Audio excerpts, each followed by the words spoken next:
Hello everyone, welcome to Motoring Journal. For this video, ang topic natin ay pagpapalit ng gulong ng 2014 Toyota Vios. Currently, ang odometer niya is 85,000 km. To share with you ang history nito, nung in-acquire namin to noong 2014, ang stock tire niya is Yokohama Decibel E70. So from 2014 plus 5 years, dapat ang expiry niya is 2019. But around 2017, mid ng 2017, na-reach na nito yung tread wear niya. So 2.5 years lang yung inabot niya. After that, ang pinalit ko is Continental Comfort. 6 years na tong gulong na to, so 1 year na siyang expire.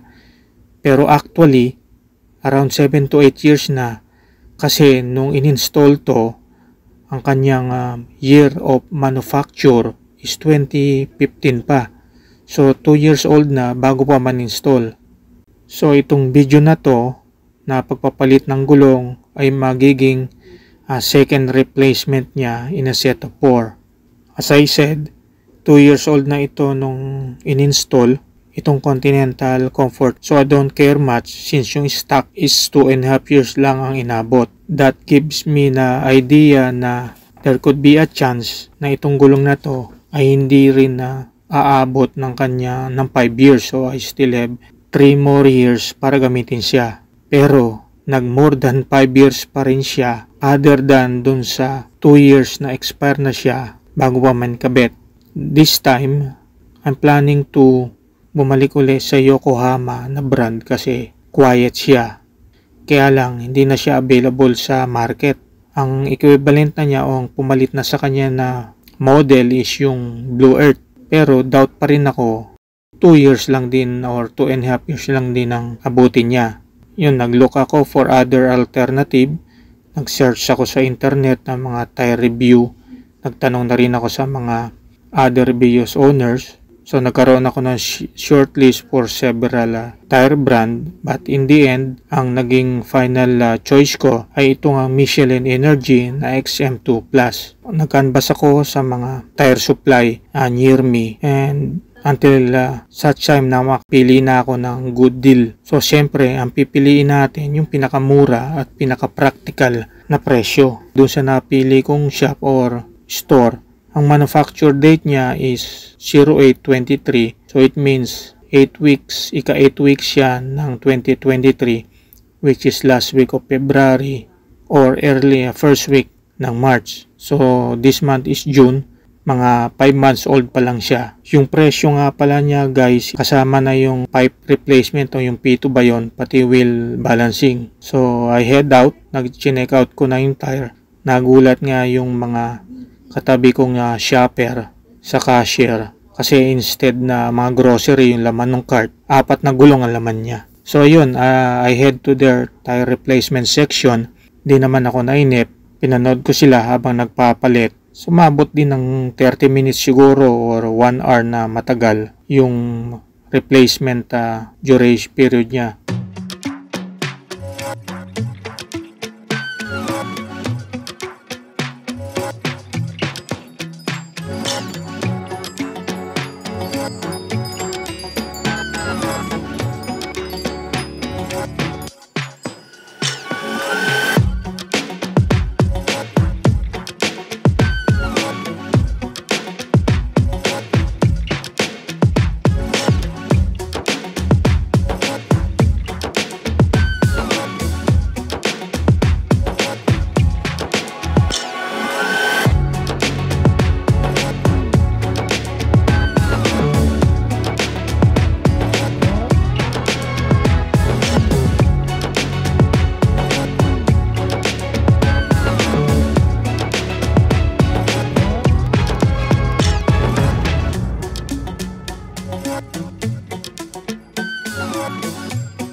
iba talaga yung dating kapag yung tire is makapal pa yung tread. Dagdag pogi sa BIOS natin syempre. So yun guys, in summary, second tire replacement ito ng BIOS. So yung una nga from stock is Yokohama, second is yung Continental Comfort, at ito ngayon yung pinaka latest is Michelin XM2 Plus. So let's see how long this tire would last, kung alin ba mauna yung expiry niya o abutin niya yung tread wear niya.